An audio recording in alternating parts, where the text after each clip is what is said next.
이사야 16장 모압 백성아 예루살렘의 통치자에게 어린 양들을 조공으로 보내라. 셀라에서 광야를 거쳐 나의 딸 시온산으로 조공을 보내라.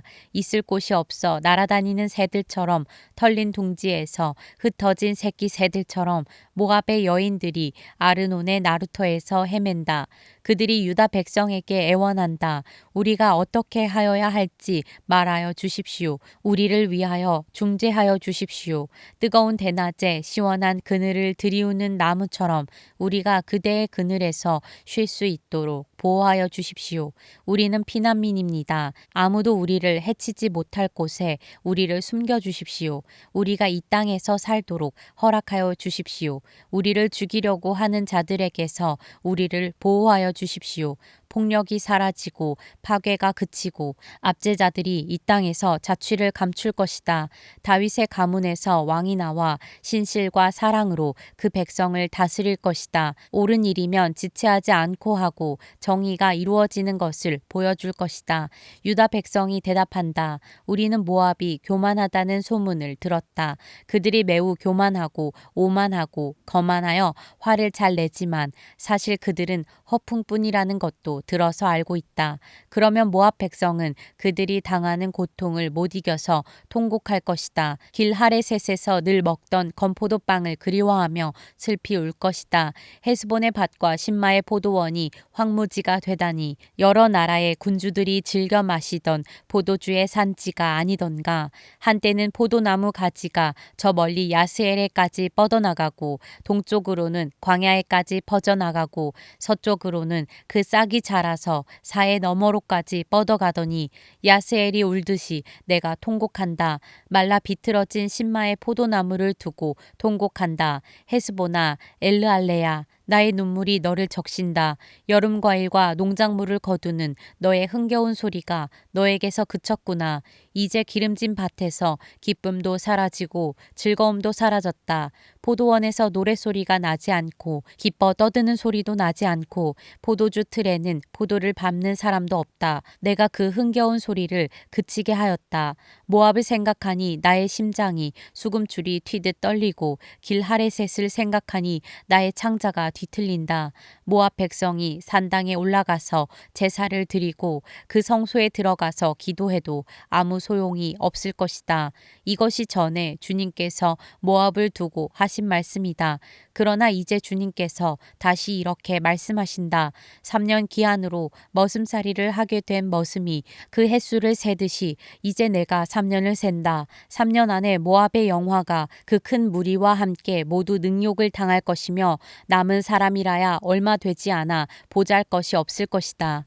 이사야 17장 이것은 다마스쿠스를 두고 하신 엄한 경고의 말씀이다. 다마스쿠스는 성읍축에도 들지 못하고 허물어진 무더기가 될 것이다. 또한 아로엘의 성읍들이 황무지가 될 것이다. 그 성읍들은 양떼의 차지가 되며 양떼가 누워도 그들을 놀라게 할 자가 하나도 없을 것이다. 에브라임은 무방비 상태가 되고 다마스쿠스는 주권을 잃을 것이다. 이스라엘 자손에게서 영광이 사라지듯이 시리아의 남은 백성도 수치를 당할 것이다. 만군의 주님께서 하신 말씀이다. 그날이 오면 야곱의 영화가 시들고 건강하던 몸이 야윌 것이다. 그들은 곡식을 거두고 난 텅 빈 들처럼 될 것이다.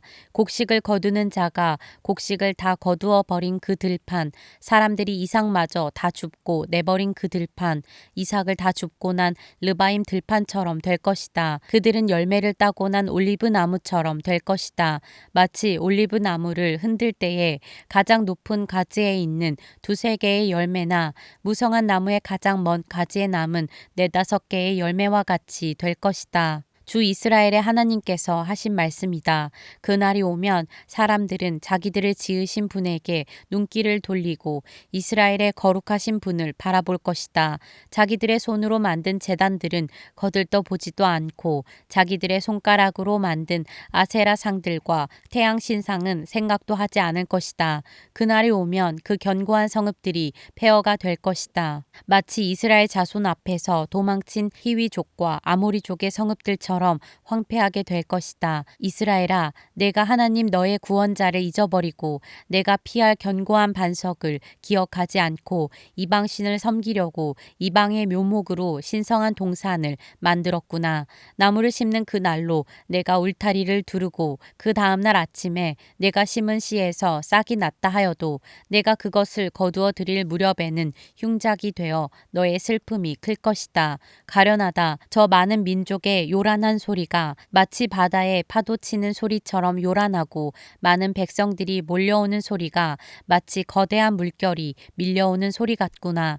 비록 많은 백성이 거대한 물결이 밀려오는 것 같이 소리를 내어도 주님께서 그들을 꾸짖으시리니 그들이 멀리 도망칠 것이다. 그들은 산에서 바람에 흩어지는 겨와 같고 폭풍 앞에 흩날리는 티끌과 같을 것이다. 그들이 저녁 때에 두려운 일을 당하고 아침이 오기 전에 사라질 것이니 이것이 바로 우리를 노력한 자가 받을 몫이고 우리를 약탈한 자가 받을 마땅한 값이다. 이사야 18장. 에티오피아의 강 건너편 벌레들이 날개치는 소리가 나는 땅에 재앙이 닥칠 것이다. 그들이 갈대 배를 물에 띄우고 백길로 사절단을 보낸다. 너희 민첩한 사절들아 가거라. 강물이 여러 갈래로 나뉘어 흐르는 땅으로 가거라. 거기에 사는 민족 곧 키가 매우 크고 근육이 매끄러운 백성 멀리서도 두려움을 주고 적을 짓밟는 강대국 백성에게로 가거라. 이 세상 사람들아 땅에 사는 주민들아 산 위에 깃발이 세워지면 너희가 보게 되고 또 나팔 소리가 나면 너희가 듣게 될 것이다. 주님께서 나에게 이렇게 말씀하신다. 내가 나의 처소에서 조용히 내려다 보겠다. 추수철 더운 밤에 이슬이 조용히 내려앉듯이 한여름 폭염 속에서 떼약볕이 고요히 내리쬐듯이 곡식을 거두기 전에 꽃이 지고 신포도가 연글 때에 주님께서 연한 가지들을 낫으로 자르시고 뻗은 가지들을 찍어버리실 것이다. 산의 독수리들과 땅의 짐승들이 배불리 먹도록 그것들을 버려두실 것이니 독수리가 그것으로 여름을 나고 땅의 모든 짐승이 그것으로 겨울을 날 것이다. 그때 만군의 주님께서 예물을 받으실 것이다. 강물이 여러 갈래로 나뉘어 흐르는 땅, 거기에 사는 민족, 곧 키가 매우 크고 근육이 매끄러운 백성, 멀리서도 두려움을 주고 적을 짓밟는 강대국 백성이 만군의 주님께 드릴 예물을 가지고 만군의 주님의 이름으로 일컫는 곳 시온산으로 올 것이다.